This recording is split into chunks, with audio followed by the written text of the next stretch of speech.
Hello viewers, আলো diary চ্যানেলের পক্ষ থেকে আমি অঙ্কিতা। প্রতিদিন নতুন নতুন ভালোবাসার গল্প সবার আগে শুনতে চাইলে আমাদের আলো ডায়েরি চ্যানেলটি সাবস্ক্রাইব করে পাশে থাকা বেল আইকনটি বাজিয়ে দিন। কেমন? ধন্যবাদ।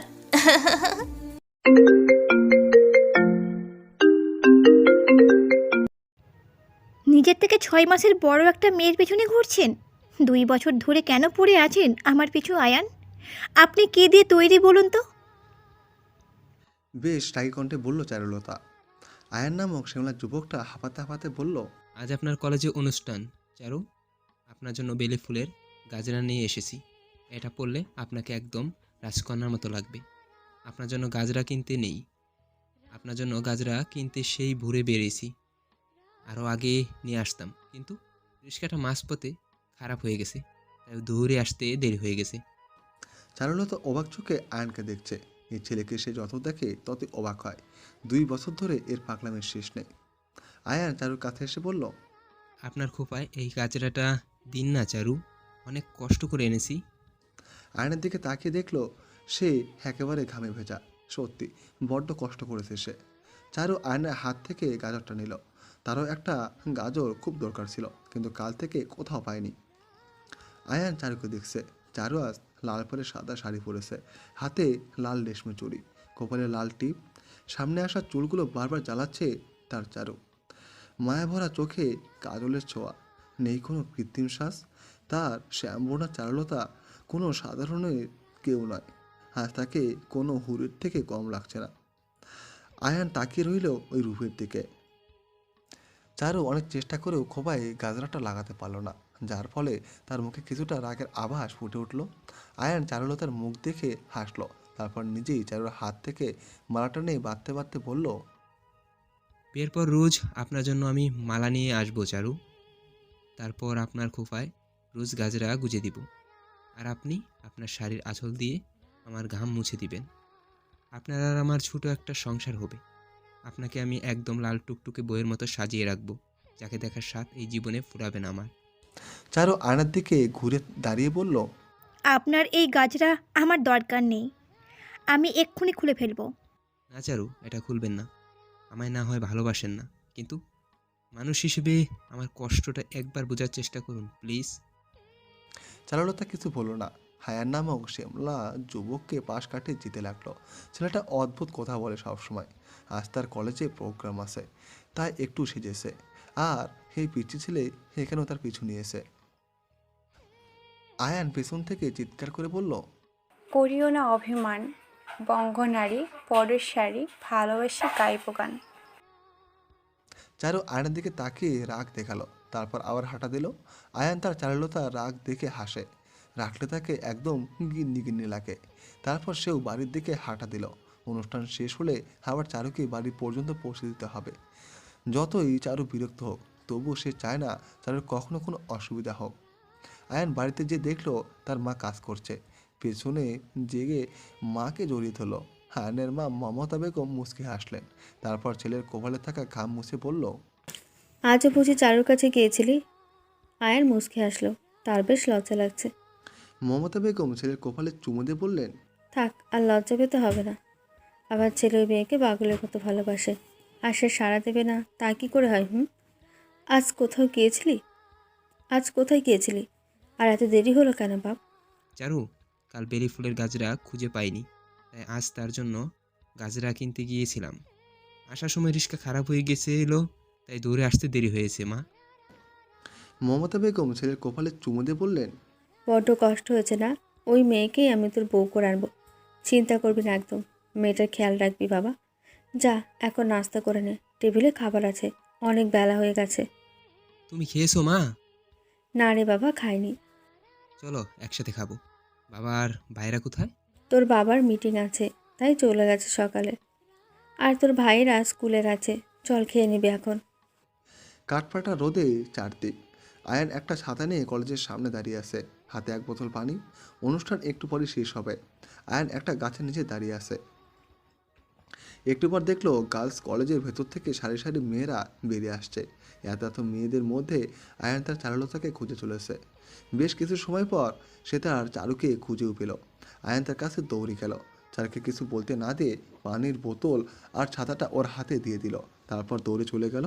আর চারু সে অবাক চোখে আয়ানের চলে যাওয়া দেখতে লাগলো।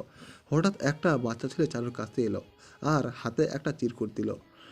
চারু ছোট বাচ্চাটাকে কিছু বলবে তা আগেও সে চলে গেল। বোতল থেকে প্রায় অর্ধেক পানি সে খেয়ে নিল। সত্যি বড্ড পানির তৃষ্ণা পেয়েছিল তার। চারু ছাতাটা খুলে বাড়ির দিকে রওনা দিল। এই রোদে ছাতা ছাড়া তার সত্যি বড্ড কষ্ট হবে। রাত 12টা ছুঁই। চারুলতা পড়া শেষ, সে এখন ঘুমিয়ে পড়বে। হঠাৎ তার চিরকুটটার কথা মনে পড়ল। চারু চিরকুটটা খুলল, তারপর পড়তে শুরু করলো। জানেন চারুলতা, আপনি আমাকে যতই রাগ দেখান, যতই আপনার থেকে ছোট বলে অপমান করেন, তাতে আমার কখনো কষ্ট হয় না। আপনাকে আমার হৃদয়ে জমানো ভালোবাসা এই জীবনে দেখাতে পারবো কি না জানি না, তবুও আমি আপনাকে ভালোবাসি। আপনাকে মৃত্যু ভালোবাসি। যে ভালোবাসা শেষ হওয়ার নয়, যে ভালোবাসা হাজার জন্ম কাম্য। আমার ছোট হৃদয়টাতে আপনাকে ছোঁয়ার ইচ্ছে জাগে না, আমার হৃদয়ে আপনাকে ভালো রাখার ইচ্ছে জাগে।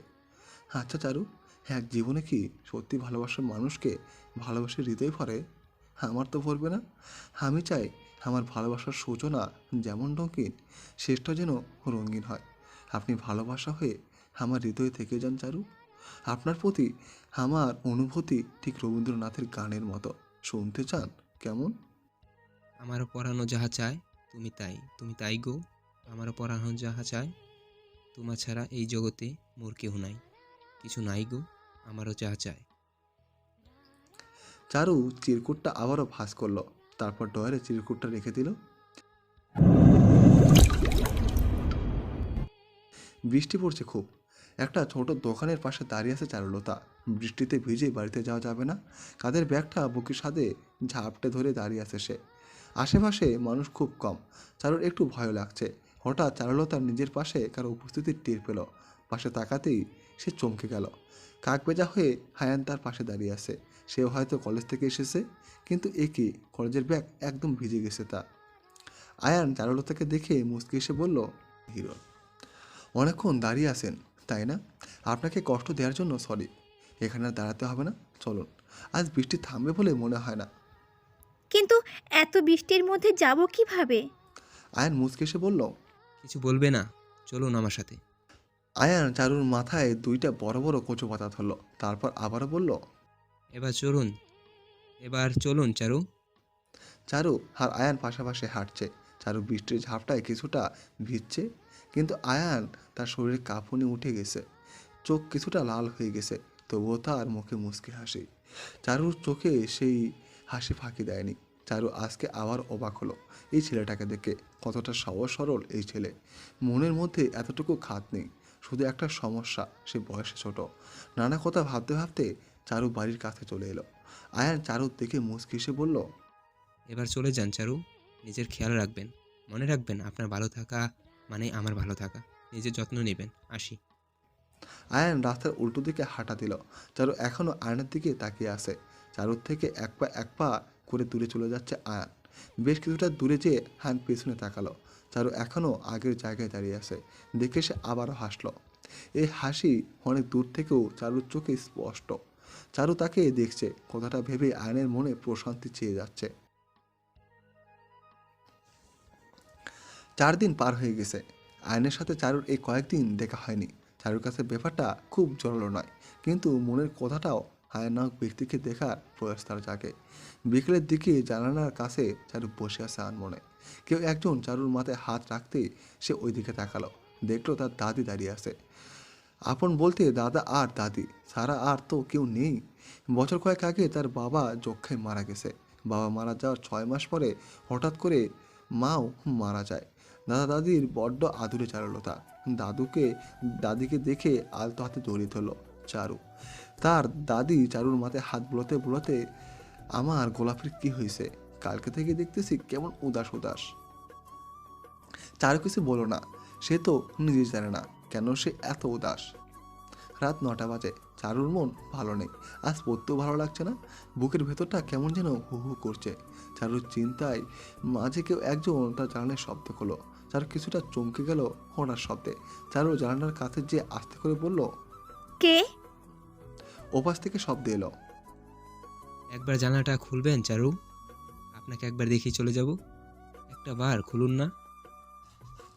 চারুর এই কণ্ঠটা খুব চেনা। গত 2 বছর ধরে হাজার হাজার বার এই কণ্ঠ সে শুনেছে, কিন্তু এই কণ্ঠের মালিক কোথায় ছিল এতদিন? চারু দেরি করলো না, জানালাটা খুলে দিল। জানালা খুলে চারু আয়নের সেই সহজ সরল হাসিটা দেখতে পেল।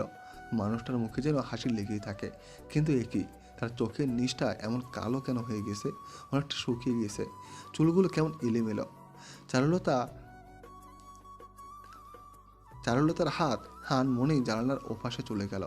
তার হাত আয়নের ডান গালে আলতে স্পর্শ করতেই আয়নের চোখ দিয়ে পানি চলে এলো। তার চারুলতা তাকে স্পর্শ করেছে, চারু যেন নিজের মাঝে নেই। সে আবারও বলে উঠল, এতদিন কোথায় ছিলেন আয়ান? আপনাকে বড্ড দেখতে ইচ্ছে করছিল আমার, কিন্তু এই 4 দিনে একবারও আপনি আসেননি। আয়ন চারুর দিকে তাকিয়ে বলল, আমারও আপনাকে বড্ড দেখতে ইচ্ছে করছিল। দেখা হয়ে গেছে চারু, এবার আমায় যেতে হবে। কেউ দেখলে সন্দেহ করবে। জানালাটা লাগিয়ে দিন। আর এটা আপনার জন্য। কখনো যদি আমার জন্য এতটুকু ভালোবাসা অনুভব করেন, ওই দিন পড়বেন চারু। আর হ্যাঁ, যেই দিন বুঝবেন আমায় ভালোবাসেন, ঠিক ওই দিন এই প্যাকেটটা খুলবেন চারু। আমাকে মুখে বলতে হবে না ভালোবাসি, আপনার সাজেই আমি বুঝে নিব চারু। আয়ন জানালার থেকে দূরে সরে এলো, আর চারু সেই জানালার কাছে এখনো দাঁড়িয়ে।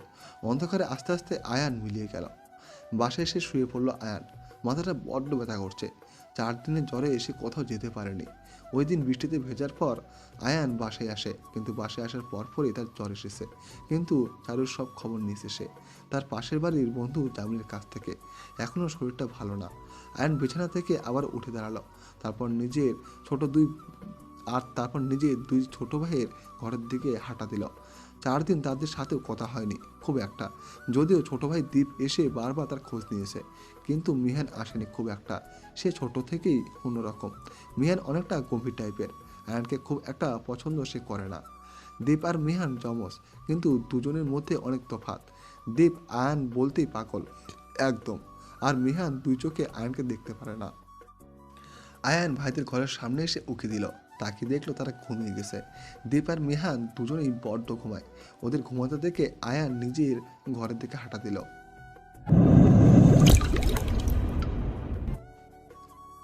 আপনারা যারা প্রথম খণ্ডের শেষ পাঠ পড়েছেন, অর্থাৎ যারা 13 পাঠ পড়েছেন তাদের বলবো, ওই পাঠটা শেষে লেখা ছিল প্রীতি একটা পুরনো ডায়েরি খুলে আর তারপর সেটা পড়তে শুরু করে।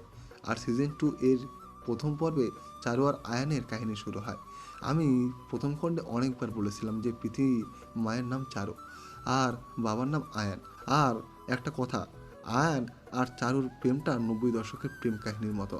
কারণ চারু আর আয়ান যখন মারা যায় তখন আবেশের বয়স 15। তার 14 বছরের পর প্রীতি ফিরে আসে চারু আয়ানের প্রেমে। বিয়ে, মৃত্যু সব মিলিয়ে 35 বছর আগের অতীত প্রীতি তার ডায়েরি থেকে পড়েছে। এটা একটু বুঝে পড়লেই আপনি বুঝতে পারবেন। অনেকে তো বলেছে মরা মানুষ আবার প্রেম করে কীভাবে? আল্লাহ, মরা মানুষের কি অতীত থাকে না? সিজন 2 প্রীতির ডায়েরিতে থাকা অতীত, যেখানে আপনি বর্তমানে কিছুই পাবেন না। প্রীতিলতাকে 25 পাঠের পর পাবেন। একটু মনোযোগ দিয়ে সব পাঠ পড়েন। তা যদি বুঝতে না পারেন তাহলে পড়তে থাকেন, বুঝে যাবেন। আপনারা প্রথম পর্ব থেকে সুন্দর করে পড়বেন, একদম মাথা ঠান্ডা করে দেখবেন, একদম সোজা। 1984 সালে প্রায় শেষের দিকে। ঢাকা তখন খুব একটা ব্যস্ত নগরী নয়। এখনকার মতো তখন এত মানুষের কোলাহল ছিল না। চারদিকে কনকনে শীত পড়েছে। আজকের চারুলতা কলেজের শেষ দিন, তারপর এসএসসি পরীক্ষার জন্য বন্ধ। চারু কলেজ ড্রেসের সাথে সোয়েটার পরে নিল, তারপর আস্তে আস্তে বাড়ি থেকে বেরিয়ে গেল। চারু রাস্তায় এসে দেখলো তেমন একটা মানুষজন নেই, পরিবেশটা অনেক নির্জন। চারু হেঁটে চলল কলেজের দিকে। বেশ কিছু দূর যাওয়ার পর চারুর মনে হলো কেউ চারুর পিছু নিয়েছে। চারু পিছনে তাকে দেখলো 4-5টা ছেলে তার পেছনে। চারু খুব একটা গুরুত্ব দিল না, নিজের মতোই হাঁটতে লাগলো। কিন্তু না, সে যেদিকে যাচ্ছে ছেলেগুলো ওই দিকে যাচ্ছে। চারু হাঁটার গতি বাড়িয়ে দিল, তারপর একসময় দৌড়তে লাগলো। ছেলেগুলো তার পিছু দৌড়তে লাগলো। ছেলেগুলো এবার চারুর পিছনে খুব জোরে দৌড়তে লাগলো। চারু দৌড়তে দৌড়তে একটা সময়ে হোঁচট খেয়ে পড়ে গেল রাস্তায়। চারু ওঠার চেষ্টা করলেও পারল না, পায়ে ব্যথা পেয়েছে খুব সে। এদিকে ছেলেগুলো তার খুব কাছাকাছি চলে এসেছে, আর চারু প্রাণপণ চেষ্টা করে যাচ্ছে। ছেলেগুলো চারুকে ঘেরাও করে ধরেছে। চারু কাঁদতে কাঁদতে বলল, আপনারা আমার পিছু কেন নিয়েছেন? আমি কি করেছি? দয়া করে আমাকে যেতে দিন। ছেলেগুলো তার দিকে তাকিয়ে হু হা করে হাসতে হাসতে বলল, আরে সুন্দরী, তো খুব ভয় পেয়েছো? তোমাকে আমাদের এমপি ছেলের জন্য নিয়ে যাব। অনেক দিন তোমার উপর আমাদের নজর ছিল, আজ পেয়েছি তোমাকে। এই তাড়াতাড়ি বেঁধে ফেল ওকে।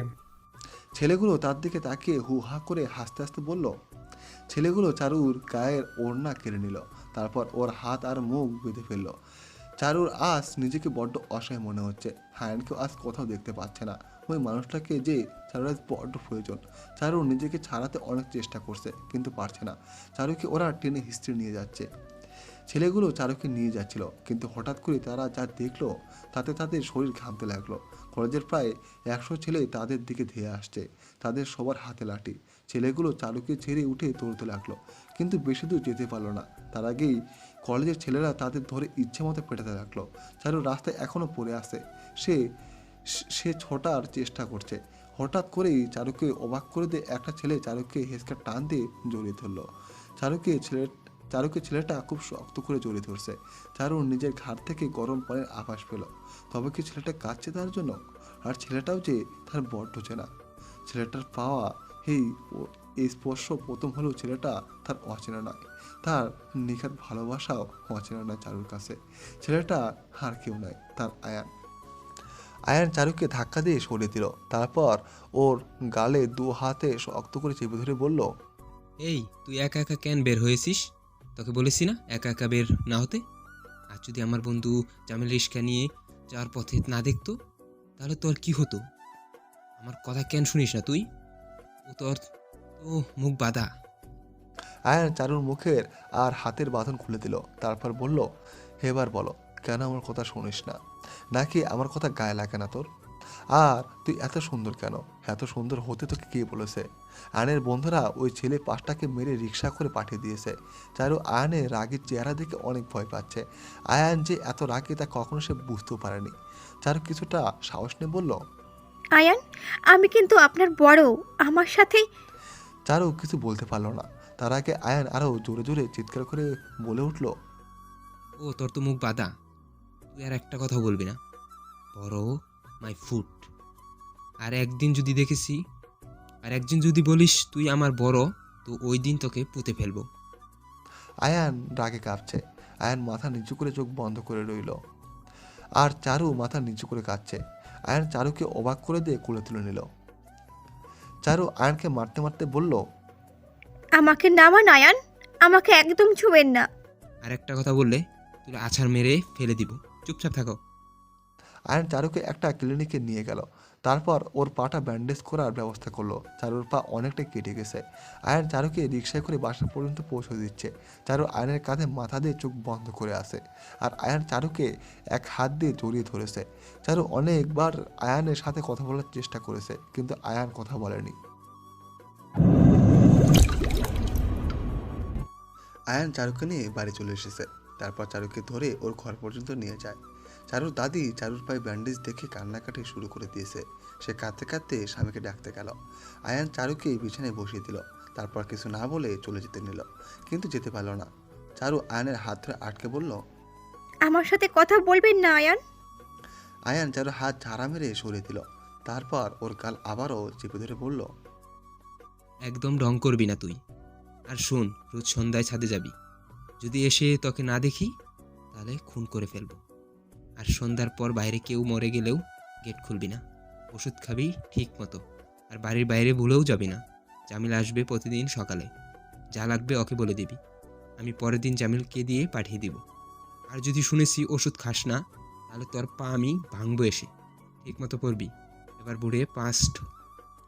বুড়ে ফাস্ট হবি তুই, নাহলে তোকে তুলে নিয়ে বিয়ে করে ফেলবো। আয়ান চারুর গাল ছেড়ে দিল। তারপর চারুর কপালে চুমু খেয়ে বেরিয়ে গেল। কথাগুলো ধমক দিয়ে বললেও তার কথায় রয়েছে গভীর ভালোবাসার প্রকাশ। আয়ান চলে যেতেই চারুর দাদি ঘরে গেল। তারপর চারুর পাশে বসে বলল, কি রে সতীন, পোলাডা ক্যাডারে তোরে কেমনে ধইরা লইয়া আইলো? আবার কেমনে ধমক দিয়া কথা শোনাইয়া গেল। চারু তার দাদির দিকে তাকিয়ে বলল, আমার বইয়েই গেছে তার কথা শুনতে। শুনবো না তার কথা আমি। আমাকে তুলে নিয়ে যাবে? কত বড় সাহস! যাব না সন্ধ্যায় আমি। চারু হালকা কাঁদতে কাঁদতে কথাগুলো বলল। হইছে, আর রাগ দেখাইতে হইব না। তার সামনে তো পুরাই বিলাইয়ের মতো ছিলি, আর এখন বিলাই থেকে বাঘিনী হইয়া গেছে। বুড়ি, বেশি কথা বলবে না। ক্ষুধা লাগছে আমার, খাবার দাও। ঠিক আছে, আমি আনতেছি, তুই বস। একদিন পার হয়ে গেছে, আয়ান আর চারুর দেখা হয়নি। সন্ধ্যা হয়ে গেছে। আয়ান চারুর বাড়ির সামনে। চারু আসেনি ছাদে, কিন্তু আয়ানের দৃষ্টি ছাদের দিকে। অপর দিকে একজন যে তাকে জানালার ফাঁকে দিয়ে দেখছে আর হাসছে। একদিন পার হয়ে গেছে, আয়ান আর চারুর দেখা হয়নি। সন্ধ্যা হয়ে গেছে। আয়ান চারুর বাড়ির সামনে। চারু আসেনি ছাদে, কিন্তু আয়নের দৃষ্টি ছাদের দিকে। অপর দিকে একজন যে তাকে জানালার ফাঁক দিয়ে দেখছে আর হাসছে, সেটা আয়ান জানেই না। চারুকে এক পলক দেখার জন্য বেচারা আয়ান মরি হয়ে উঠেছে। সন্ধ্যা পেরিয়ে রাত হয়ে গেছে। আয়ান এখনও দাঁড়িয়ে আছে। সে তার চারুলতাকে না দেখে যাবে না। এদিকে অন্ধকারের জন্য চারু ও আয়ানকে দেখতে পারছে না। চারু জানালার একদম কাছে বসে আছে। আয়ান আর নিজেকে আটকে রাখতে পারল না। সে চারুর ঘরের কাছে গেল। চারুদের বাসাটা একতলা বিল্ডিং। আয়ান লোহার জানালার আঘাত করলো হাত দিয়ে, তারপর নরম গলায় বলল, চারুলতা, আমার ভুল হয়ে গেছে। আর কখনো আপনার সাথে রাগ করব না, আর কখনো জুড়ে কথা বলবো না চারু। আমাকে মাফ করে দিন। আপনাকে না দেখে আমি আর থাকতে পারছি না। খুব কষ্ট হয় চারু। এক পলক আপনাকে দেখব, আপনার সাথে আর খারাপ আচরণ করব না। চারু, জানালাটা খুলুন একবার। আয়ানের কথার মাঝেই জানালাটা খুলে গেল। কিন্তু এ কি, চারু জানালাটা খুলেনি। জানালা খুলেছে ওর বুড়ি দাদিটা। দাদিকে দেখে আয়ান জোরে করে একটা হাসি দিল। বুড়ি আয়নার দিকে তাকিয়ে বলল, এই রাইতে একটা মাইয়া মানুষের জানালার কাছে কি পোলা। আয়ান কি বললে বুঝতে পারছে না। সে মাথা নিচে করে রইল। এমন থেকে আমি নিজে তোমার এই মুখ পুরি বৌড়ে ছাদে লইয়া যামু। তোমার আর কষ্ট করা লাগবো না। বেশিক্ষণ কথা কইতে পারবা না। চারুর দাদাই নইলে টের পাইব। কথা কও দুইজনে তাড়াতাড়ি। আয়ান দাদির দিকে তাকিয়ে রইল। দাদি হালকা এসে বলল, আমারে তোমার বউ সব কইছে। যেই মানুষ ভালোবাসার মানুষের বিপদে পাশে থাকে সেই আসল মানুষ। লও, কথা কও দুইজনে। দাদি সরে গেল। চারু জানালার কাছে এসে বলল। চারুকে দেখে আয়ান বলল, কেমন আছেন চারুলতা? ভালো। আপনার জন্য কতক্ষণ দাঁড়িয়েছিলাম জানেন? আপনি তো আমাকে ঠিকই জানালা দিয়ে দেখেছেন আর চোখ দিয়ে গিলে খেয়েছেন। চারু আয়নের কথাই হয়ে তাকিয়ে রইল, কারণ আয়নের তো জানার কথা না। আয়ন মুচকে হাসলো, তারপর বলল, আমার এখন যেতে হবে চারু। আরেকটা কথা বলেও, রাতে দরজা খুলবেন না। আর যদি কেউ চলেও আসে তাহলে সিঁড়ি বেয়ে উপরে চলে যাবেন, তারপর আমাদের আম গাছ বেয়ে নিচে নেমে সোজা আমার বাড়ি চলে আসবেন, নয়তো জামিলের বাড়ি চলে যাবেন। মনে রাখবেন আপনার উপর শকুনদের নজর লেগেছে। আমি আসি, কেমন? জানালাটা লাগিয়ে দিন। আয়ন একা আসেনি, সাথে তার আরও 4জন বন্ধু ছিল। তারা দূরে দাঁড়িয়ে ছিল। আয়ন ওদের নিয়ে রওনা দিল বাড়ির দিকে। তাদের সবার বাড়ি কাছাকাছি। আয়ন তার বন্ধুদের নিয়ে যাচ্ছিল। হঠাৎ করে জামিল বলল, আয়ান, আমার কেন যেন মনে হচ্ছে এখানে আমরা একা নই, আরও লোক আছে। আমি তো কাউকে দেখতে পাচ্ছি না। জামিল ফিসফিসিয়ে বলল, হতেই পারে না, এখানে লোক আছে। আমরা আগের মতোই গল্প করব, কিন্তু সাবধান থাকব, ওকে? আর যদি মনের ভুল হয় তাহলে হোক। সবাই জামিলের সাথে সহমত হলো, কারণ এমপির ছেলের লোকদের তারা মেরেছে। তারা এত তাড়াতাড়ি ছেড়ে দেবে না। আয়ান সবার সাথে গল্প করছিল আগের মতো। হঠাৎ করে পেছন থেকে কয়েকটা ছেলে ওদের উপরে হামলা করলো। 6 দিন পার হয়ে গেছে। আয়ান চারুর বাড়ির কাছে আসেনি। চারু রোজ ছাদে যায়, কিন্তু আয়ান আসে না। জামিলও আসে না। চারুর এখন আর কিছুই ভালো লাগে না। 2 দিন আগে কেউ তাদের দরজায় অনেক ধাক্কা দিয়েছে, কিন্তু চারুর দাদা দাদি গেট খুলেনি। তারাও জানে এরা কারা। চারুদের বাড়িটা ছোট হলেও বেশ মজবুত, তাই দরজা ভেঙে ভেতরে ঢোকাও কষ্টের। আর আগে দরজা জানালা কাটার এত মেশিনও ছিল না, তাই মজবুত বাড়িতে সন্ধ্যার পর দরজা না খুললে ঢোকা বড্ড মুশকিল হয়ে যেত। চারু এখন আর ঠিক মতো খায় না, কেন যেন অকারণে তার বড্ড কান্না পায়। ছেলেটা সেই 6 দিন আগে এসেছিল, তারপর আর আসেনি। তার কাছে চোখের নিচে কালি পড়েছে চারু। আয়ান নামক শ্যাম পুরুষকে সেও ভালোবাসে, কথাটা বুঝতে কি তবে একটু বেশি দেরি হয়ে গেছে তার? চারু কাঠের আলমারিটার ভেতর থেকে আয়নের দেয়া সে উপহারের প্যাকেটটা বের করলো। আয়ন বলেছিল যেদিন চারু বুঝবে সেও আয়নকে ভালোবাসে ওই দিন যেন প্যাকেটটা খোলে। চারু প্যাকেটটা বের করলো, তারপর ভেতরের জিনিসগুলো বের করে যা দেখলো তাতে তার চোখে পানি টলমল করে উঠলো। প্যাকেটের ভেতরে একটা বিয়ের শাড়ি, একজোড়া লাল রেশমি চুড়ি, কপালে লাল টিপ আর একটা সোনার হার, পাশে একটা চিরকুট যেটাতে লেখা চারু, আপনাকে বউ সাজলে কেমন লাগে তা বড্ড দেখতে ইচ্ছে করে। যেদিন আপনার আর আমার ভালোবাসা এক হবে ওই দিন শাড়িটা আমার জন্য পরবেন। হারটা আমার মায়ের, মা আপনাকে দিয়েছে। বড্ড ভালোবাসি চারু আপনাকে। আমার গরুর গাড়িতে বউ সাজিয়ে তুত্তুর তুত্তুর তু সানাই বাজিয়ে আর যাব তোমায় শ্বশুর বাড়ি নিয়ে। চারু গানের লাইনগুলো পড়ে এবার কেঁদে দিল। এই নাকি তার ভালোবাসা। আজ কতদিন সে চারুলতার কষ্টও নেয়নি, এই সে ভালোবাসে তার চারুকে। এই শোনো না, প্রতিদিন ভালোবাসার নতুন নতুন গল্প পেতে ও শুনতে চাইলে আমাদের আলোর ডায়েরি চ্যানেলটি সাবস্ক্রাইব করে পাশে থাকা বেল আইকনটি বাজিয়ে দিও, কেমন? আজ 9 দিন আয়নের কোনো খোঁজ নেই। এদিকে চারুর বাড়ির অবস্থা ভালো না। এলাকার মানুষ চারুকে ছিচি করছে, চারুর নামে এলাকায় খারাপ কথা রটছে। চারু নাকি আয়নের সাথে অবৈধভাবে রাত্রি যাপন করে, এমন কথা এলাকায় ছড়িয়ে গেছে। গত 2 দিন ধরে চারুকে নিয়ে বাজে কথা রটে যাচ্ছে। চারুর দাদু চারুকে মেরেছে গতকাল। চারু খাওয়া দাওয়া বন্ধ করে দিয়েছে। আয়নের কোনো খবর সে পায়নি। গত 2 দিন ধরে এলাকার ছেলেরা বাড়ির সামনে এসে বাজে কথা বলছে চারুকে। গত রাতে চারু জানালার কাছে কয়েকজন ছেলে এসেছিল। চারু জানালার কাছেই ছিল। চারু প্রতি রাতের জন্য কত টাকা নেয়, তার রেট কত জানতে চেয়েছে তারা। চারু ওদের বিরুদ্ধে কিছু বলতে পারেনি, শুধু কেঁদে গেছে। 9 দিন আগে আয়ান তার জানালার কাছে এসেছিল, এটা অনেকেই লুকিয়ে দেখেছে। চারুকে দিয়ে ওর দাদা দাদি গোপনে দেহ ব্যবসা করায়, এ কথা এখন এলাকায় ছড়িয়ে গেছে। গতকাল রাতে তাদের একঘরা করা হয়েছে। চারু বিছানার চাদর খামচে ধরে কাঁদছিল। হঠাৎ ওর দাদি এসে বলল, তোর লগে জামিল নামের একটা পোলা দেখা করতে আইছে বই। চারু জামিলের কথা শুনে কোনো রকম ওড়না জড়িয়ে দৌড়ে গেল। বসার ঘরে জামিল বসে আছে, তার মাথায় ব্যান্ডেজ করা। দেখে তাকে অসুস্থ মনে হচ্ছে, খুব বেশ শুকিয়ে গেছে। চারু জামিলের কাছে দৌড়ে যেয়ে বলল, জামিল ভাই আমার, তোমার মাথায় কি হয়েছে? তুমি এতদিন পর কেন এসেছো? আয়ান কোথায়? তুমি জানো আমার ওপর দিয়ে কি যাচ্ছে? আমরা এলাকায় মুখ দেখাতে পারছি না। আয়ান কেন আসছে না? চারু কান্নায় ভেঙে পড়ল। জামিলের চোখেও পানি চারুর অবস্থা দেখে। সে মূলত চারুর ব্যাপারে কাল রাতে খবর পেয়েছে, আয়ানই তাকে পাঠিয়েছে। চারুদের বাড়িতে ঢোকার সময় অনেকে ইঙ্গিতে খারাপ কথা বলেছে তাকে, কিন্তু সে তো চারুকে নিজের বোনের মতোই দেখে। জামিল চারুর পাশে বসে বলল, আজ বিকেল 5টায় আয়ান আসবে, তাকে দেখলেই বুঝতে পারবে কেন সে আসেনি এতদিন। চিন্তা করো না কোনো, তোমার চিন্তা দূর করার ব্যবস্থা হচ্ছে, আর সেটা আজই। মানেটা সময় হলেই জানতে পারবে। এবার আমি যাই, কেমন? জামিল চলে গেল, আর চারু তার যাওয়ার দিকে তাকিয়ে রইল। আয়ান আসবে কথাটা শোনার পর থেকে চারুর মনটা কেমন যেন হানচান করছে। হাজারো প্রশ্ন নিয়ে তার হৃদয়ে বসে আছে, যার উত্তর আয়ান নামে শ্যাম পুরুষের কাছে আছে। হাজারো চিন্তার মাঝেই বাইরে কারো গলার আওয়াজ পেল চারু। কণ্ঠটা সে চেনে, এটা তাদের পাশের বাড়ির লোক। লোকটার নাম রমিজ, তার একটা ছেলে আছে সাদেক, এলাকায় বোকাটেদের অন্যতম একজন সদস্য। চারুকে বড্ড জ্বালায়। 1 বছর ধরে বিয়ে করার জন্য উঠে পড়ে লেগেছে বোকাটের সাদেক, কিন্তু চারুর দাদা দাদি মোটে রাজি নয় এই প্রস্তাবে।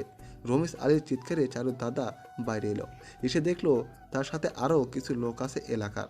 চারুর দাদা বলল, কি হয়েছে এমনি ডাকতেছো কেন? রমিজ আলী নিজের দাঁত কেলিয়ে বলল, তোমার জন্য একটা ভালো সংবাদ নিয়ে আসলাম। কি এমন সংবাদ শুনি? তোমার ওই নষ্টা নাতনির এখন আর কেউ বিয়া করবে না।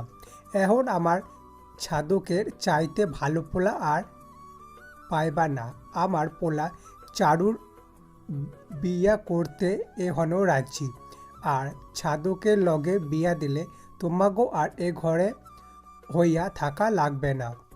চারুর দাদা রাগে চোখে রমেশ আলীর দিকে তাকিয়ে বলল, তোমার সাহস হয় কেমনে আবার বিয়ের প্রস্তাব দেখনের? বাইর হইয়ে তো আমার বাড়ি ঠিক তাহলে আমি কাইটটা নদীতে বাসামো, তাও তোমার ফোলা সাদিকের মতো একটা নেশার লগে বিয়ে দিব না। রমেশ মিয়া চিৎকার করে বলল, এখন বুড়োটার তেজ কমে নাই। ওই বুড়ো তোর নাতনি তো একটা বেশ্যা, তোর ওই বেশ্যা নাতনিকে বিয়া করব তোর ওই নাতনির ফুর্তি করার জন্য ভাড়ায় নিয়ে যাইব পোলারে, কেউ বিয়া করব না। আর বিয়া দিলে তো ব্যবসা বন্ধ হইয়া যাইব। আমিও দেখব তোর ওই নাতনি এই এলাকায় কেমনে থাকে। ওই তোমরা চলো সবাই। চারু এতক্ষণ সবে শুনেছে। চারু বসে বসে কাঁদছিল। হঠাৎ করে নিজের অসুস্থ শরীরে প্রচণ্ড আঘাত অনুভব করলো চারু। চারুকে ওর দাদা এলোপাথির লাঠি দিয়ে মারছে। চারু ওর দাদার পায়ে পড়েছে, কিন্তু লাভ হচ্ছে না। চারুর দাদিও থামাতে পারছে না। চারুর দাদা মারতে মারতে থেমে গেলে তারপর বলল, আমি আর কত অপমান সহ্য করবো? তোর নিজের সন্তানের মতো মানুষ করছি, আর এখন তোরে মানুষে ব্যবসা কয়। এই দিন দেখানোর আগে আমার মরণ কেন হইল না?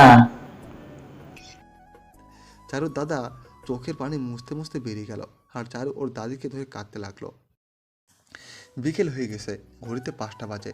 আয়ন দাঁড়িয়ে আছে চারুর বাড়ির সামনে, কেউ নেই আশেপাশে। আয়নের দৃষ্টি ছাদে। চারু আসেনি, তবে কি আজকেও তার চারুলতা আসবে না? নিজের দিকে না তাকে সে যার জন্য এলো সে কি আসবে না? কি হয়েছে তার চারুর কাছ থেকে জানতে চায় আয়ান। চারু হয়তো আসবে না, এটা ভেবে আয়ান চলে যাবে। হঠাৎ করে আয়ানকে অবাক করে দিয়ে একটা লাল টুকটুকে বউ ছাদে এসে উদয় হলো। তার মুখটা স্পষ্ট না আয়ানের কাছে, তবু আয়ান তাকিয়ে রইল। তবে কি চারুও তাকে ভালোবাসে?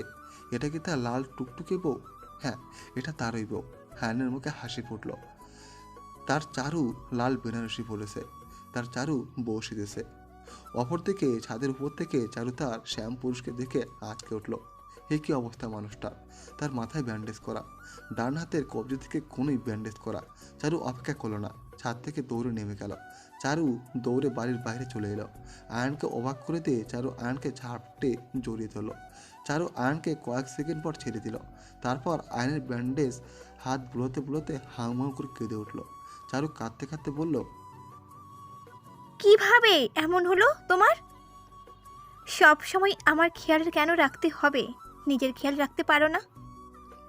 অপরদিকে আয়নের নজর চারুর চেহারার দিকে। চারুর 2 গালে 5 আঙুলের দাগ স্পষ্ট, ঠোঁটের পাশে কাটা দাগ। আয়নের চোখ এড়ালো না। ডান হাতের কবজিতে কাল শিটে দাগও আয়ন দেখল। গলার পাশে কাটা দাগ, হয়তো কোনো ধারালো কিছুতে কেটে গেছে। আয়নের চোখে পানি। যে মেয়েটাকে সামান্য আঘাত করায় কথা চিন্তা সে করতে পারে না, সেই মেয়েটাকে কি এভাবে মেরেছে? এটা সে সহ্য করবে কি করে? তার সামান্য অসুস্থ থাকায় মেয়েটার উপর দিয়ে কি গেছে তা চিন্তাও সে করতে পারছে না। আয়নের চিন্তার মাঝে কেউ চারুকে তার থেকে দূরে সরিয়ে দিল। চারু ছিটকে দূরে পড়ে গেল, আর আয়নের গালে প্রচণ্ড জোরে একটা চর পড়ল। আয়ন সামনে তাকিয়ে দেখলো চারুর দাদা, তার সাথে আরও 20-25 জন লোক। চারুর দাদা চারুর কাছে যেয়ে বলল, তার মানে সবাই ঠিক কইতাছে তুই এই ফোলার লাগা নষ্টমি করছ। রমি জালি আমার নিজের চোখে না দেখলে তো বিশ্বাসই করতাম না আমি। চল তুই ভিতরে, আজকে আমি সাদিকের লগে তোর বিয়া দেব। চারুর দাদা হেঁচকা টান দিয়ে চারুকে নিয়ে যেতে লাগলো, কিন্তু বেশি দূর যাওয়ার আগে সে বাধা পেল। পেছনে তাকিয়ে দেখলো আয়ান চারুর অন্য হাত ধরে আছে। আয়ান চারুকে নিজের দিকে হেঁচকা টান দিয়ে নিয়ে বলল, আমি চারুকে বিয়ে করব। আমি বেঁচে থাকতে চারুর বিয়ে অন্য কারো হতে পারে না। চারুর দাদা রেগে কিছু বলবে তার আগে আয়ান চিৎকার করে বলল, চারুর সাথে এক ঘরে থেকেছি, এটা কেউ দেখেছে নিজেদের চোখে? আমি রাতে চারুর ঘরে ঢুকেছি, এটা কেউ দেখেছে? আমি শুধু আমার চারুলতাকে একটু দেখতে এসেছিলাম, আর সেটাই সবাই বানিয়ে দিল রাত্রি যাপন। বাহ! আয়ান চারুকে নিজের বুকের সাথে চেপে ধরল, কিন্তু এ কি, চারু কোনো সাড়া দিচ্ছে না কেন? আয়ান চারুর দিকে তাকাতেই চারু বলে চিৎকার করে উঠল। চারুর মুখ থেকে ফেনা বেরিয়ে আসছে। তার রক্তজোপার মতো লাল টুকটুকে বউটার দেহে নিতে এসেছে। আয়ান চারুকে নিয়ে মাটিতে বসে পড়ল। আয়ান চারুর গালে হাত রেখে কাঁদতে কাঁদতে বলল, চারু, কি হয়েছে আপনার? আপনার মুখ থেকে এগুলো কি আসছে চারু? চারু তার নিভু নিভু চোখে আয়নার দিকে তাকিয়ে বলল, আমি নাকি বেশ্যা আয়ান? আমাকে নিয়ে টাকা দিয়ে ফুর্তি করে ছেলেরা। আমি নাকি নষ্টা। আমি আর পারছি না আয়ান, আপনার জীবনটাকে নষ্ট হয়ে যাবে। তাই আপনার কাছে আসার আগে বিষ পান করেছি আমি।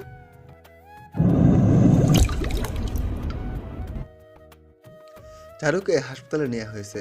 ডাক্তার চারুর পেট থেকে বিষাক্ত পয়জন বের করেছে। কিছুক্ষণ আগে জ্ঞান এসেছে চারুর। এখনও কেউ চারুর সাথে দেখা করেনি। চারু চোখ বন্ধ করে শুয়েছিল। দরজা বন্ধ করার আওয়াজে সে চোখ খুলল, কিন্তু চোখ খুলে যা দেখলো এতে তার পরন যা যে অবস্থা। হায়ান তার সামনে দাঁড়িয়ে আছে। হায়ান যে বড্ড রেগে আছে তা চারু বুঝতে পারল। তবুও নিজের মুখে কিছুটা হাসি ফুটিয়ে বলল, আয়ান, আমাকে চারু আর কিছু বলার আগে হায়ান এসে ওর মুখ চেপে ধরল। তারপর বলল, এই, তোর ভয় করে না আমাকে? দাঁড়া তুই। যাতে আমাকে ভয় পাস সেই সব ব্যবস্থা আমি করে ফেলেছি। কিভাবে পারলি বিষ খেতে তুই? আমাকে যদি তোর কিছু হতো তাহলে আমি কি করতাম বল? কি করতাম? তোর মৃত্যুর আগে যেন আল্লাহ আমাকে আগে নিয়ে যায়। আয়ান কথাগুলো বলতে বলতে কেঁদে দিল চারুকে ধরে। আমাকে কেন একটু বুঝতে চাও না চারুলতা? আমি কি এতটাই খারাপ যে আমাকে বোঝা যায় না? আপনার কাছ থেকে তো অনেক ভালোবাসা আমি চাইনি। আপনি শুধু আমাকে বুঝবেন, ব্যাস এটুকুই। আপনি কি সত্যি আমার চোখে ভালোবাসা দেখতে পান না চারু? একটা মানুষ আর কতভাবে বোঝাতে পারে বলুন তো? আমাকে এত শাস্তি না দিয়ে মেরে ফেলুন চারু, মেরে ফেলুন। আর যদি আপনার কিছু হতো তাহলে আমি কি করতাম চারু, কি করতাম? আমি তো আপনাকে হারাতে চাই না চারু। আপনাকে নিয়ে 1000 জনম পাড়ি দিতে চাই। ছেলেটাকে রেখে মরে কেন যেতে চান আপনি? জানেন চারু, আমি রোজ খোদার কাছে বলি যেন আমি আগে মরি, কারণ আপনার মৃত্যু আমি সহ্য করতে পারবো না। তাহলে আপনি কেন আমাকে ছেড়ে যেতে চান চারু? কেন? যদি সত্যি ছেড়ে যেতে চান তাহলে নিজের হাতে মেরে চলে যাবেন, আমি বাধা দিব না। কিন্তু আমাকে বাঁচিয়ে রেখে যাবেন না কখনো। আপনাকে সারা বেঁচে থাকার কথা কখনো ভাবতেও পারি না আমি চারু। আয়ান চারুকে জড়িয়ে ধরে কাঁদতে কাঁদতে কথাগুলো বলল। চারুও আয়ানকে ধরে কাঁদছে। হ্যাঁ, সে সত্যি বড্ড ভুল করেছে তার শ্যামপুরুষকে বুঝতে। আয়ান চারুকে ছেড়ে দিল। তারপর মাথা নিচু করে চোখের পানি মুছে বলল, একটু পর কাজে আসবে, এখানে আপনার বিয়ে হবে। মানে মানে যা বললাম আমি আপনাকে এখনই বিয়ে করব। আমি আপনাকে এখন বিয়ে করব না। আয়ান তড়িৎ গতিতে এসে চারুর হাত চেপে ধরে বলল, অসুস্থ বলে কিছু বলছি না, আমার রাগ উঠিও না চারু। চারু আয়নের কথায় পাত্তা দিল না। মুখ ভেঙসি কেটে বলল, ছেলের তো ঠিক মতো দাঁড়িয়েই হয়নি, সে নাকি আবার বিয়ে করবে। তার সাহেব, বিয়ে যে করবেন, বউ ছেলে মেয়েকে কি খাওয়াবেন? আয়নের রাগ হঠাৎ করে পানি হয়ে গেল। আয়ন বাঁকে এসে বলল, আমার বউ আর যাই হোক তোমার মতো রাক্ষসী নয়। আর দাদির কথা বলছো, ওটা ঠিক সময় হলেই হয়ে যাবে। বউয়ের আদর পেলে দাড়ি তাড়াতাড়ি হয়, তাই তো বউ নিয়ে বাড়ি যাবো আজ। আয়নের ফিসফিস করে বলা কথায় চারু লজ্জে মাথা নত করে আসে। ছেলেটাকে সে যত ভালো ভাবতো সে তার কানা করিও ভালো নয়, বড্ড দুষ্টু স্বভাবের। আয়নের কথার মাঝেই দরজায় টোকা পড়ল। আয়ন চারুর কাছ থেকে দূরে সরে এলো। আয়ন মুসকে হাসতে হাসতে দরজা খুলল। দরজা খুলেই দেখলো তার মা দাঁড়িয়ে আছে। আয়নের মা তার সাথে আরও 2 জন মেয়েকে এনেছেন। আয়নের মা আয়নকে বাইরে রেখে দরজা লাগিয়ে দিল। অপরদিকে আয়নকে ধরে নিয়ে গেল ওর বন্ধুরা। আয়নকে কিছু বলার সুযোগ কেউ দিল না। অন্যদিকে আয়নের মা চারুর মাথায় হাত বুলিয়ে বললেন, চারুমা, আমার ছেলেটা অনেক ভালো, নিজের ছেলে বলে বলছি না, তবে বড্ড ভালোবাসে সে। আজ থেকে ভালোবাসে না সেই 4 বছর ধরে। প্রথম 2 বছর লজ্জায় যেতে পারেনি। তারপর আমি বলেছিলাম তোমাকে জানাতে, তোমাকে তোমার ব্যাপারে সব বলে আয়ন। যতক্ষণ বাড়িতে থাকে ততক্ষণ ওর মুখে শুধু চারুর নাম। আমার ছেলেটা তোমার চিন্তায় ঠিক মতো ঘুমায় না। কতদিন রাতে যে ছুটে এসেছে তোমার বাড়ির কাছে তার হিসাব নেই। কোনো বিপদ হলে কে দেখবে এই ভয়ে। আমি তাকে কখনো আটকাইনি ওকে, আর আটকাতেও চাইও না। ভালোই তো বেসেছে, শুধু কোনো অন্যায় তো করেনি। আমার ছেলে তোমায় যতই ভালোবাসুক, তবুও আমি জানতে চাই তুমি তাকে বিয়ে করবে কি না। আমি কোনো মেয়ের ওপর বিয়ে নামক পবিত্র বন্ধন চাপিয়ে দিতে চাই না মা। তুমি কি রাজি চারু মা? চারু দীর্ঘশ্বাস ছেড়ে বলল, যা করলে আয়ান ভালো থাকবে তাই করুন। তবুও আমি তোমার মতো চাই। আয়নের একার মতে আমি এই বিয়ে দিতে পারি না চারু মা। আয়ানের মতোই আমার মত মা। আয়নের মায়ের ঠোঁটে হাসি ফুটল। চারু তাকে মা বলে ডেকেছে। আয়নের মা উত্তর পেয়ে গেছে। আয়নের মা চারু থুতনিতে হাত রেখে বললেন, এই তোরা আমার চারুমাকে সাজা সুন্দর করে, একদম লাল টুকটুকে বউ সাজাবি কিন্তু। আজ আমি ঘরে লক্ষ্মী ওঠাবো। চারুকে লাল বেনারসি পরানো হয়েছে।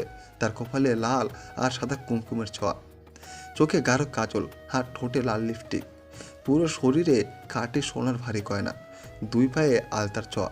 একটা লাল রঙের পাতলা ঘোমটা দিয়ে চারু সুন্দর মুখটা আড়াল করা হলো। তারপর তার গলায় চকচকে সোনালি সুতোর একটা লাভ সেইফের মালা পরানো হলো। অপরদিকে আয়নকে সাদা পাঞ্জাবি পরানো হয়েছে। এক হাতে ঘড়ি আর অন্য হাতে সোনালি রঙের চকচকে সুতোর হাত বন্ধনী, মাথায় একটা সাদা পাগড়ি, গলায় সোনালি জড়ি, সুতো লাভ সেইফের মালা, হাতে রুমাল। আয়নের হাসপাতালে ডাক্তার নার্স সবার মুখে হাসি। এই প্রথম তাদের হাসপাতালে কারো বিয়ে হচ্ছে।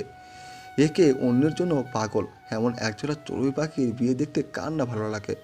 চারুকে আয়নের পাশে বসানো হয়েছে। 5,000 টাকা তাদের বিয়ের দিনমোহর। কাজী সাহেব আয়নকে কবুল বলতে বললেন। আয়ন আস্তে আস্তে কবুল বলল। তার কেমন যেন লাগছে বড়দের সামনে। বাবার সামনে কবুল বলতে বেশ লজ্জাই তার লাগছিল। চারুকে কবুল বলতে বললে সে চুপ করে রইল। লজ্জায় বলতে পারছে না, মাথা তুলে তাকাতে পারছে না। অবশেষে আয়নের মা চারুকে ধরে সাহস দিল।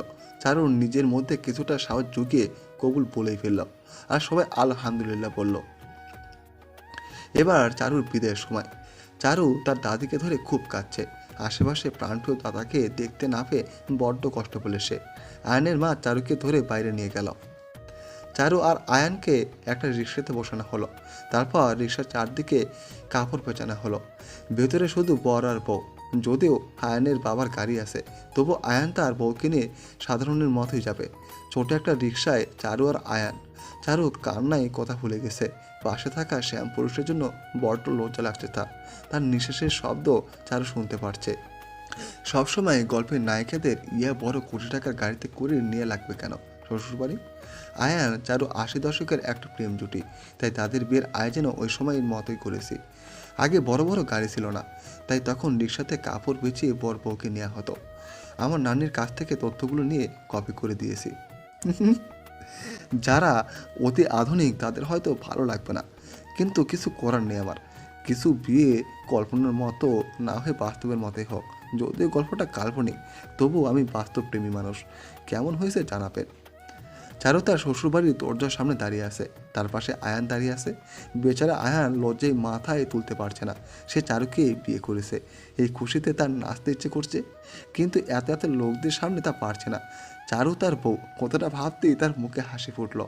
আয়ান রুমাল দিয়ে নিজের ঠোঁট ঢেকে রেখেছে, তাই তার হাসি খুব একটা দেখা যাচ্ছে না। চারুর অপেক্ষার অবসান ঘটিয়ে দুটো মেয়ে এলো। একটা মেয়ে থালায় দুধ আর আলতা চারুর পায়ের কাছে রাখলো। অন্য আরেকটা মেয়ে একটা সাদা সুতির কাপড় চারুর সামনে বিছিয়ে দিল। তারপর চারুর শাশুড়ি বলল, এই দুধ আলতায় পা রাখবে, তারপর কাপড়ের উপর হেঁটে ঘরে প্রবেশ করো মা। চারুর শাশুড়ির কোথায় মাথা দুলে হ্যাঁ বোঝালো। তারপর ভালো মেয়ের মতো দুধে আলতা পায়ে রেখে ঘরে ঢুকলো।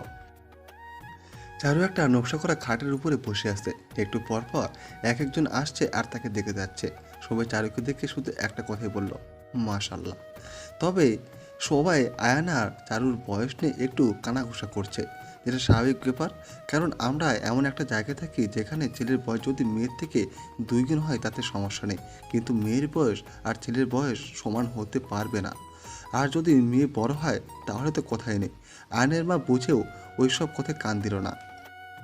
চারু অনেকক্ষণ ধরে খেয়াল করছে কেউ দরজার সামনে দাঁড়ানো, বারবার তার দিকে উকি দিচ্ছে, কিন্তু সে তাকাতে ব্যক্তিটা আবার সরে যাচ্ছে। চারু শাশুড়ি দেখলো চারু দরজার দিকে তাকিয়ে আছে। মমতা বেগম চারুর কাঁধে হাত রেখে বলল, কি হয়েছে মা?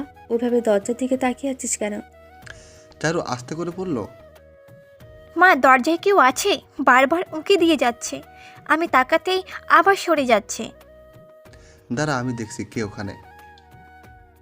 চারুর শাশুড়ি দরজার কাছে যেয়ে মুচকি এসে বলল। আমার বোকা ছেলেটা এখানে কি করছে? হ্যাঁ, ওপাশে আওয়াজটা চারুর কানে এলো না।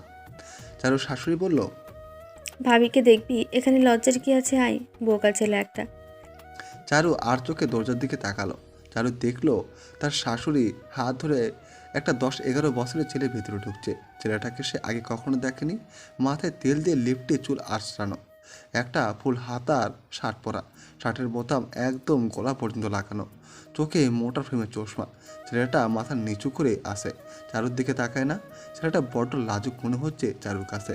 মমতা বেগম ছেলেটাকে চারুর পাশে বসে বলল, এটা তোর ভাবি, আয়নের বউ। ও বুঝেছিস? ছেলেটা মাথা নিচু করে রইল। চারুমা, ও আমার ছোট ছেলে দীপ, তোমার ছোট দেবর। ছোট বলে আবার বেশি আদর করো না, শেষে জ্বালিয়ে মারবে। চারু শাশুড়ির কোথায় হাসল। দীপ চারুর দিকে এক নজর তাকিয়ে বলল, আপনার কষ্ট হচ্ছে না ভাবিমা এত কিছু পড়ে থাকতে? অনেকক্ষণ ধরে দেখছিলাম আপনি কেমন যেন করছেন গরমে। যদি কিছু মনে না করেন তাহলে আমি কি পাখা দিয়ে আপনাকে বাতাস করব? চারু বলল। না ভাই, লাগবে না। দীপ শুনল না। টেবিলের পাশে পাখাটা খুঁজতে লাগলো, কিন্তু পেল না। দীপ ঘর থেকে বের হতে হতে বলল, আমি আমার মায়ের কষ্ট একদম সহ্য করতে পারি না। লোকে বলে বাবা না থাকলে বড় ভাই নাকি বাবার মতো আগলে রাখে, আর মা না থাকলে বড় ভাবে আগলে রাখে। তাহলে আপনিও তো আমার কাছে মায়ের মতোই ভাবিমা। আপনি বসুন, আমি পাখা নিয়ে আসছি। চারু ছোট ছেলেটার কথা শুনে অবাকে তাকিয়ে রইল। দীপ চলে যেতেই চারু শাশুড়ি বলল, আমার এই ছেলেটা অনেক বোকা মা, কিন্তু অনেক ভালো আমার ছেলেটা। এতক্ষণ আসতে তার কি লজ্জা, আর একবার আসতে দেখলে তোমার কি দরকার তা আনতে ছুটে গেল। আয়নকে ছাড়া কিছু বোঝে না। তোমার কিন্তু আরও একটা দেবর আছে, ওর নাম মিহান। হয়তো নিজের ঘরে আছে এখন, খুব একটা কথা বলে না মিহান। দীপ একটা পাকা হাতে দৌড়ে এসে বলল, মা, তুমি এবার যাও, খাওয়ার ব্যবস্থা করো আমাদের জন্য। আমি ভাবিমার কাছে আসি, যাও তুমি। মমতা বেগম চলে গেল। দীপ মাথা নিচু করে চারুর পাশে বসে রইল। চারু বারবার আর চোখে দীপকে দেখছে। ছেলেটা অনেক সহজ সরল। দীপ নীরবতা ভেঙে চারুকে বলল, আপনার জন্য একটা জিনিস এনেছিলাম, যদি গ্রহণ করতেন খুব খুশি হতাম। চারু আস্তে করে বলল, কি জিনিস ভাই? কাল সকালে দেবো আপনাকে ভাবিমা। চারু হাসলো শুধু। এতটুকু ছেলে তার জন্য উপহার এনেছে, ভাবা যায়। রাত 11টা ছুঁই ছুঁই। চারুকে আয়নার ঘরে বসানো হয়েছে। ঘরটা সাজানো হয়েছে বেশ ভালো করেই। রঙিন কাগজ দিয়ে ঘরটা সাজানো, কাগজের বানানো ফুলও আছে। তবে বিছানা লাল গোলাপ দিয়ে সাজানো। আয়নের ঘরটা সাধারণভাবে সাজানো। বড় ঘরটা এক কোণে একটা বড় আলমারি, তার পাশে একটা বড় টেবিল। ঘরটার দক্ষিণ দিকে একটা ছোট খাট। একজন ঘুমাতেই কষ্ট, কিন্তু ওইখানে কেউ ঘুমায় না, কারণ ছোট খাটটার এক পাশে তবলা আর হারমোনিয়াম। হয়তো আয়ান গান গায়। তার একটু পাশেই একটা বড় আয়না, হয়তো সাজসজ্জার জন্য রাখা। চারু চিন্তার মাঝে দরজা খুলে কেউ ভেতরে ঢুকলো। চারু জানে মানুষটাকে। চারু তার শ্যামপুরুষকে অনুভব করতে পারে। চারুর পাশে আয়ন ধপ করে শুয়ে পড়ল, তারপর বলল, আমার ঘরে আপনি কি করছেন চারুলতা? চারুর কেন যেন ভয় করছে। তার জানা মতে বিয়ের পর স্বামী স্ত্রী তো এক ঘরে থাকে। আয়ন আবারও বলল, আপনি কে হন আমার? চারু তা জানেন? এসব কি বলছেন আয়ান? আমি আপনার স্ত্রী হই। আয়ন উঠে বসলো। তারপর চারুকে অবাক করে দিয়ে আয়ান চারুর ঘোমটার ভেতরে মাথা ঢুকিয়ে দিল। চারু আয়নের কাজে ভরকে গেল। আয়ান ঘোমটার ভেতরেই চারুর গাল আলতো হাতে ধরল। তারপর চারুর চোখের দিকে তাকিয়ে বলল, আপনি আমার অর্ধাঙ্গিনী চারু। আপনি আমার আত্মার শান্তি। আপনি আমার আধা রাতের চাঁদের আলো।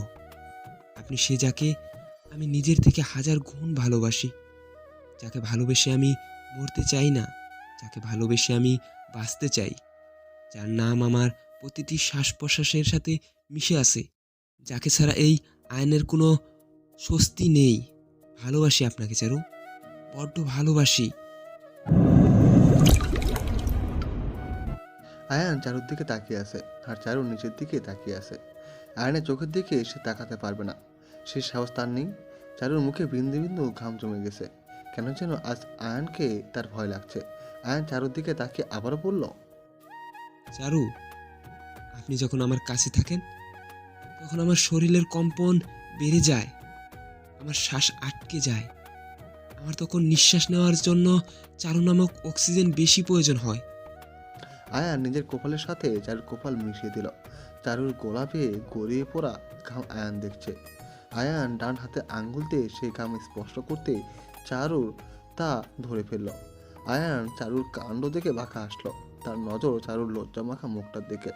আয়ান চারুর নাক ফুলে একটা চুমুতে বলল, নাক ফুলে আপনাকে এত সুন্দর লাগবে এটা যদি আগে জানতাম তাহলে আরো আগে আপনাকে পরিয়ে দিতাম বেগম সাহেবা। বেগম সাহেবা কথাটা শুনেই চারু আয়নার দিকে তাকালো। আয়নের মুখে এখনো সেই হাসি। আয়ন চারুর দিকে তাকিয়ে বলল, সারা রাত কি এভাবে থাকবেন? এই সব খুলুন এখন, আমার ঘুম ঘুম আসছে। চারু।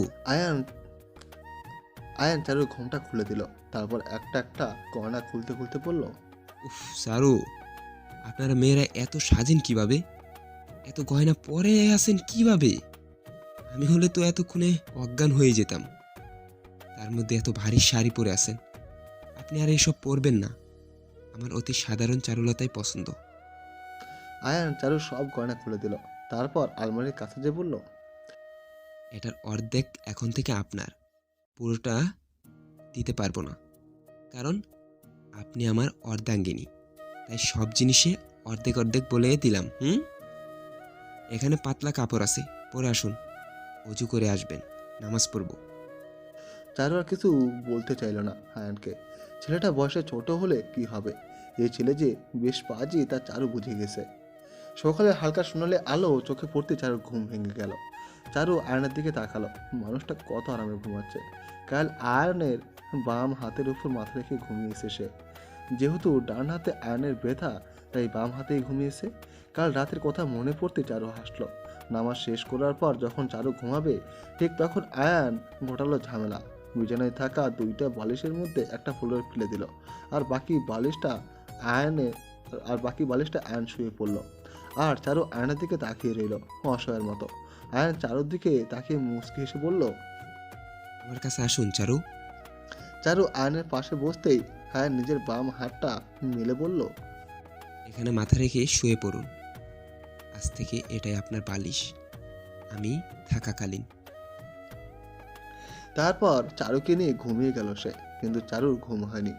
এত সুখ সে কোথায় রাখবে? আয়ানকে সে হারাতে চায় না, আর আয়ানকে সে হারাতেও দেব না।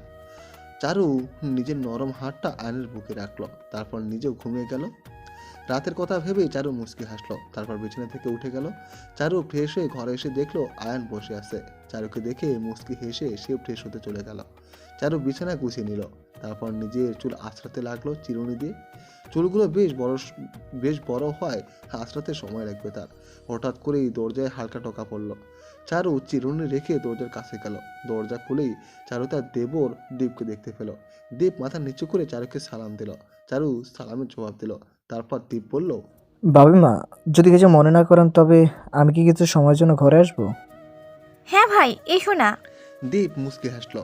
তারপর দরজার পাশে রাখা 4টা সাদা গোলাপ গাছের একটা হাতে তুলে নিল। চারু এতক্ষণ খেয়াল না করলেও এখন খেয়াল করেছে। টবে লাগানো 4টে অনেক ফুল ফুটেছে গাছে। চারুর মনটা হঠাৎ ভালো হয়ে গেল। দীপ গাছগুলো বারান্দায় রাখতে রাখতে বলল, আপনার সাদা গোলাপ পছন্দ, তাই না? আমাকে ভাইয়া বলেছে কয়েক মাস আগে গাছগুলো, তাই কিনে এনেছিলাম আপনার জন্য। বাবার দেওয়া টিফিনের টাকা থেকে এনেছি। এটা আমার তরফ থেকে উপহার। দীপ কথাগুলো বলে নিজের শার্টের কোণে হাতের ধুলো মুছে নিল। আর চারু সে দীপকে দেখছে। কেন যেন দীপকে দেবর মানতে চায় না তার মন। দীপের মাঝে সে তার নিজের ভাইকে দেখতে পায়। ছেলেটা কত সহজে তাকে আপন করে নিয়েছে। দীপ নিজের চশমা ঠিক করে বলল, তাহলে আমি এবার যাই ভাবিমা।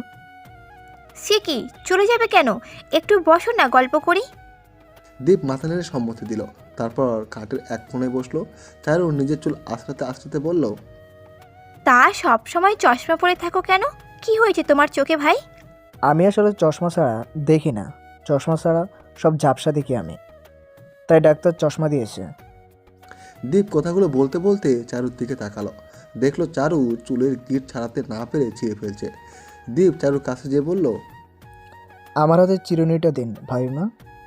চারু দীপের হাতে চিরুনিটা দিল। দীপ চারুর পেছনে যেয়ে বলল, আমার মা একদম আপনার মতো, চুল আঁচড়াতে গেলে ছিঁড়ে ফেলে, তাই রোজ দুবার আমি মায়ের চুল আঁচড়ে দিই। এভাবে নিজের চুল ছিঁড়তে নেই ভাবিমা। আমার হলো যত জ্বালা, এখন থেকে আরও একজন বেড়ে গেল। আয়ান ফ্রেশ হয়ে বাইরে এসে দীপকে দেখে হাসলো, তারপর দীপের কাছে এসে বলল, ভালোই হয়েছে তুই আসিস, এখন থেকে মা আর বাবির চুলের দায়িত্ব তোর। দীপ হাসলো, তারপর চিরুনিটা চারুর কাছে দিয়ে বলল, চুল আশ্রানো শেষ, এবার আমার যাওয়া উচিত ভাবি মা। দীপ চলে গেল। তারপর আয়ান চারুর কাছে এসে বলল, আমার ভাইটা অনেক ভালো চারু। কিছুদিন আগে যখন আমার জ্বর হয়েছিল তখন সে সারা রাত আমার কাছে থেকেছে, কিন্তু একটাই সমস্যা, ও সহজে মানুষকে বিশ্বাস করে আর বড্ড বোকা আমার ভাইটা। ওকে একটু ভালোবাসলে দেখবে নিজের জীবনটাও দিতে পারবে। দীপ নিজের ঘরে গেল। ভেতরে যেয়ে দেখলো মিহান বসে আছে। মিহানকে সে অনেক ভয় পায়। দীপকে দেখে মিহান তেড়ে এলো, দীপের গলা চেপে ধরে বলল, তুই ওই আয়নের ঘরে কেন গিয়েছিলে? হ্যাঁ, একদম যাবি না ওখানে। আমি কি করেছি ভাই? তোকে বলছি না আয়নের কাছে না যেতে? কেন যাবি তুই? আবার গেলে তোকে মেরে ফেলবো আমি। তুই এমন কেন করছিস ভাই আমার সাথে? তোকে আমার অনেক ভয় লাগে। ওই আয়ান আমাদের ভাই নয়, ও আমাদের শত্রু, বুঝেছিস? আর তুই যদি ওর কাছে যাস তাহলে আমি কি করব তা হয়তো জানিস। মেহনার চোখে শয়তানি আর দীপের চোখে ভয়। সে ভয় কাঁপছে। মিহানকে সে বেশ ভয় পায়, কারণ মিহান যে কি করতে পারে তা সে ভালো করে জানে। দেখতে দেখতে 2 মাস পার হয়ে গেছে। আয়ান চারুর পরীক্ষা কিছুদিন পরেই। আয়ান আর চারু নিজেদের পড়ানে ব্যস্ত। আয়ানের কড়া আদেশ, চারুকে ভালো রেজাল্ট করতে হবে, নইলে চারুকে বাবার বাড়িতে পাঠিয়ে দেবে। এ কথা শুনে চারু কিছুদিন আগে সে কি কান্না। সেদিন চারুকে মানাতে কত কি করতে হয়েছে আয়ানের। চারুকে সোনা জান পাখি কত কিছু বলতে হয়েছে তার শেষ নেই। সিনিয়র বউকে শাসন করতে যে নিজে সোজা হয়ে গেছে। চৌধুরী বাড়িতে চারু আসার পর আনন্দের শেষ নেই। আয়নের বাবাও চারুকে নিজের মেয়ের মতোই আদর করে। আর মমতা বেগম সারাদিন চারুর কী লাগবে তাই নিয়ে ব্যস্ত। চারুর যেন নিজের মা বাবার কথা এখন আর মনেই পড়ে না। এরকম শ্বশুর শাশুড়ি থাকলে যে কোনো মেয়ে সুখী হয়। বিকেল 5টা বাজে। চারু পড়া শেষ করে রান্নাঘরে চলে গেল। 1 কাপ চা এখন তার খুব দরকার। আয়ান বাড়িতে নেই, তার নাকি কাজ আছে, তাই বাইরে গেছে। চারু 1 কাপ চা নিয়ে বারান্দায় দাঁড়ালো। চায়ের কাপে চুমুক দিতে দিতে চারুর নিচের দিকে তাকালো। চারু দেখতে পেল দীপের হাতে একটা মোটা দড়ি আর কাঠের একটা বড় টুকরা। চারু ওই দিকে তাকিয়ে রইল কিছুক্ষণ। তারপর দেখলো দীপ একটা বড় বাবলা গাছের কাছে গেল। তারপর কাঠের টুকরোটা নিচে রেখে দড়িটা নিয়ে উপরে উঠে গেল। চারু দীপকে উপরে উঠতে দেখে দৌড়ে গেল। বাবলা গাছে অনেক বাবলা হয়েছে, ফলগুলো পেকে অনেকটা লাল বর্ণ ধারণ করেছে। চারুদের কলেজের পাশেও একটা বাবলা গাছ আছে। চারু ওই গাছ থেকে অনেক বাবলা খেয়েছে। পাকা বাবলা খেতে বেশ মিষ্টি, উপরের ছোলা হালকা টান দিলে উঠে যায়। তারপর ভেতরে থেকে সাদা খইয়ের মতো ফল। ভেতরটা খইয়ের মতো সাদা, তাই অনেকে খাইয়া বাবলা বলে। পাকা বাবলার বিচি অনেক কালো হয়। এই বিচি দিয়ে ছোট বাচ্চারা মালা গাঁথে। এই বিচি কয়েক বছরেও নষ্ট হয় না। যেহেতু চারু বাড়ির বউ, তাই সে গাছে ওঠে না, কিন্তু যেই দেখলো দীপ গাছ উঠেছে তখন সে দৌড়ে গেল। চারু গাছের নিচে দাঁড়াতে দীপ তার দিকে তাকালো। তারপর মুচকি হাসলো সে। চারুর সাথে বেশ ভাব জমে গেছে তার। চারু দীপকে বলল, গাছে কেন উঠছো ভাই? যদি পড়ে যাও? গাছে ওঠা আমার পক্ষে কোনো ব্যাপার না ভাবিমা, এর থেকেও বড় বড় গাছে আমি উঠতে পারি। এই অসময়ে গাছে কেন উঠলে? আপনার জন্য দোলনা বানাতে। মাঝে মাঝে এখানে এসে বসবেন, দেখবেন খুব ভালো লাগবে। ভাই, আমাকে কয়েকটা বাবলা দাও না। আপনি বাবলা খাবেন ভাবিমা? বেশি খেলে কিন্তু পেট ব্যথা করবে, তাই আপনি বেশি পাবেন না। দীপ 4-5টা বাবলা চারুর জন্য ছিঁড়ে নিল। তারপর নিচে এসে চারুর হাতে দিল। চারু বাবলা খাচ্ছে আর দীপের দোলনা বানানো দেখছে। বয়সে ছোট হলেও কেমন বাদের মতো কাজ করছে। দীপ দোলনা বানানো শেষ করে বলল, ভাবিমা এবার আপনি দোলনায় বসুন, আমি হালকা করে ধাক্কা দিচ্ছি। চারু দৌড়ে দোলনায় বসে পড়ল। আর দীপ মুচকি হাসছে। তার মনে চলেছে অন্য কিছু। চারু বসতেই দীপ দোলনাটা অনেক পেছনে নিয়ে গেল, তারপর জোরে ধাক্কা দিল। দীপ জোরে জোরে দোলনা ধাক্কা দিচ্ছে আর চারু ভয় চিৎকার করছে। চারুর চিৎকার শুনে ওর শাশুড়ি দৌড়ে এলো। আয়ানও বাড়িতে চলে এসেছে আর চারু জোরে জোরে চিৎকার করছে নামার জন্য। চারুর শাশুড়ি একটা লাঠি নিয়ে দীপের দিকে আসছে। আয়ান দৌড়ে এসে দোলনাটা ধরলো। চারু ভয়ে আয়ানকে জড়িয়ে ধরছে আর আয়ানের মা দীপকে লাঠি দিয়ে কয়েকটা বাড়ি দিল, কিন্তু দীপ শেষ হয়ে পাত্তা দিল না। সে মাটিতে বসে হাহা করে হাসছে। দীপ হাসতে হাসতে বলল, এখন কেমন লাগছে? হ্যাঁ, আমাকে এভাবে দোলনায় বসিয়ে যখন ধাক্কা দিতি তখন আমিও ভয় চিৎকার করতাম। তোকে তো কিছু বলতে পারবো না ভাই, তাই ভাবিমাকে দিয়ে আজ শোধ নিলাম। দীপ হাসতে হাসতে লুটিপুটি খাচ্ছে। আয়ান দীপের দিকে বাঁকে এসে বলল, আজকাল অনেক পাজি হয়ে গেছিস, দাঁড়া তোর ব্যবস্থা আমি করছি। আয়ান কথাগুলো বলে দীপকে কাতাকুতি দিতে লাগলো আর দীপ সে তো হাসতে হাসতে শেষ। চারু বেশ ভয় পেয়েছে। দীপকে যতটা ভালো ভেবেছিল সে আসলে অতটাও ভালো না, বড্ড বাজি সে, একদম আয়ানের মতো। দুই ভাই তার জীবনটা শেষ করে দিল একেবারে। 6 দিন পার হয়ে গেছে। আজকাল দীপ আর চারুর কাছে আসে না খুব। ছেলেটা কেমন যেন ভয়ে ভয়ে থাকে। চারু দীপের চোখে ভয় দেখতে পায়। চারুর কেন যেন মনে হয় দীপ কিছু বলতে চায়। চারুর কেন যেন মনে হয় দীপ ভালো নেই। আর মিয়ানকে তার বড্ড অদ্ভুত লাগে। ছেলেটা সবার থেকে আলাদা, কারোর সাথে কথাই বলে না। আয়নকে যে মিয়ান দেখতে পারে না তা বেশ বুঝতে পারে চারু। দুপুরের পর চারু নিজের ঘরে বসেছিল। আয়ান কিছু বই কিনতে দোকানে গেছে। তখন চারুর ঘরে প্রবেশ করলো দীপ। ছেলেটার চোখের নিচে কালি পড়েছে, আজকাল যেন ঘুমায় না সে। দীপ মুচকি হেসে চারুর হাত থেকে চিরুনি নিয়ে চুল আঁচড়াতে লাগলো। চুল আঁচড়াতে আঁচড়াতে বলল, ভাবিমা, জীবনটা একটা যুদ্ধক্ষেত্র, যেখানে প্রতি মুহূর্ত যুদ্ধ করতে হয়। আপনাকে আমি কখনোই ভাবির চোখে দেখব না। আপনি আমার কাছে মায়ের মতো। একটা কথা মনে রাখবেন সবসময়, এই জীবন থাকতে আপনার কেউ কিছু করতে পারবে না। আপনাকে কিছু করার আগে আমাকে খুন করতে হবে। সাবধানে থাকবেন সবসময়। ভালো মুখোশের আড়ালে শত্রুর অভাব থাকে না।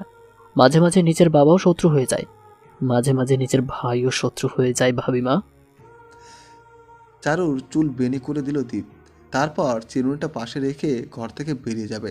তখন চারু বলল, তোমার কি হয়েছে ভাই? আজকাল খুব একটা কথা বলো না আমার সাথে। দীপ ছলছল চোখে চারুর দিকে তাকিয়ে বলল, আমার কিছু হয়নি ভাবিমা, আমি একদম ঠিক আছি। দীপ চলে গেল ঘর থেকে। দীপের জল ভরা চোখ দুটো যেন অনেক কথা বলল চারুকে, কিন্তু তা পড়তে যেন পারল না সে। রাত 1টা বাজে। সবাই যে যার ঘরে ঘুমিয়ে আসে, কিন্তু একটা ছেলে হাত পা ছড়িয়ে মেঝেতে পড়ে আসে। তার চোখ দুটো লাল, শরীর বেয়ে ঘাম ঝরছে। নিজের চুল হাত দিয়ে চেপে ধরেছে সে কিছু একটা চাইছে আর আকুতি মিনতি করছে, কিন্তু তার বাবা আর ভাই তাকে দিচ্ছে না। একটু পর ছেলেটার সামনে তার বাবা বসলো। হাতে থাকা প্যাকেটটা থেকে একটু সাদা পাউডার মেঝেতে রাখতেই ছেলেটা পাগলা কুকুরের মতো সেখানে ঝাঁপিয়ে পড়লো। সাদা পাউডারের মতো গুঁড়োগুলো নাক দিয়ে শুকতে লাগলো। কিছুটা আবার মুখের মধ্যে দিল, কিন্তু এতেও তার নেশা কমলো না। নিজের বাবার পা জড়িয়ে ধরে কাঁদতে কাঁদতে বলল, আমাকে এভাবে রোজ কষ্ট দিও না বাবা, আমি আর পারছি না। তুমি ওটা কেন আমাকে প্রথমে দিলে? এখন আমি এটা ছাড়া থাকতে পারি না। আমার মাথা কাজ করে না। দাও না বাবা, প্লিজ আমাকে। ও বাবা, দাও না আমাকে, আমি আর পারছি না। ছোট বাচ্চা ছেলেটা বাবার পা ধরে কাঁদতে লাগলো। সে জানে তার কান্না কেউ শুনবে না। পাশে তার মায়ের ঘর, তবু সে শুনবে না চিৎকার, কারণ তার মা যে গভীর ঘুমে তলিয়ে আসে। তার বাবা যে রোজ রাতে মাকে অজ্ঞান করে তারপর তাকে এভাবে অত্যাচার করে। আর ভাইয়ের ঘর বেশ দূরে, সেও যে শুনবে না তার কান্না। দীপ বাবার পা ধরে কেঁদে যাচ্ছে, কিন্তু তার পাষাণ বাবার মন গলাতে পারল না। দীপের চুল ধরে সে দাঁড় করলো, তারপর বলল, কেন রে, খুব কষ্ট হচ্ছে এখন তোর? আমি এমন হাল করব যা ভাবতেও পারবি না। আগে তোকে শেষ করব, তারপর আয়ানকে দেখব। আর শোন, আজ 3 মাস ধরে প্রতি রাত যেই সাদা গুঁড়োটা তুই খাস, এটার নাম হেরোইন। এটা তুই কোনোদিন ছাড়তে পারবি না। তুই এখন একটা নেশাখোর হয়ে গেছিস। আমার ছেলে হয়ে ওই আয়ানের পক্ষে থাকিস। তুই শুধু দেখ আমি কি করি। আর তুই যদি কিছু বলিস কাউকে, তাহলে তোর মাকে আর ভাইকে একদম শেষ করে দেব। দীপ বাবার পা জড়িয়ে হাউমাউ করে কাঁদতে লাগলো, তারপর বলল, বাবা, আমাকে তুমি মেরে ফেলো, কিন্তু মায়ের কিছু করো না, তুমি যা বলবে আমি তাই খাবো। ছোট দ্বীপের কথাগুলো শুনে ওর বাবা আর মিয়ান হাসলো। দ্বীপের হাতে ওর বাবা হেরোইনের প্যাকেটটা দিতেই সে খাবলে নিল, তারপর মেঝেতে রেখে তা খেতে লাগলো, হাতে নিয়ে শুকতে লাগলো। কয়েক মাস ধরে এভাবেই চলছে সব। ছোট দ্বীপ ভয় কিছু বলতে পারছে না কাউকে। সে জানে না কেন তার বাবা আর ভাই তাকে ভয় দেখায়, কেন তারা আয়নকে দেখতে পারে না। সে শুধু জানে বাবা খুব খারাপ, বাবা ভালো মানুষের আড়ালে একজন শয়তান। বাবার এই জন্যে এখন সে একজন ড্রাগ অ্যাডিক্টেড।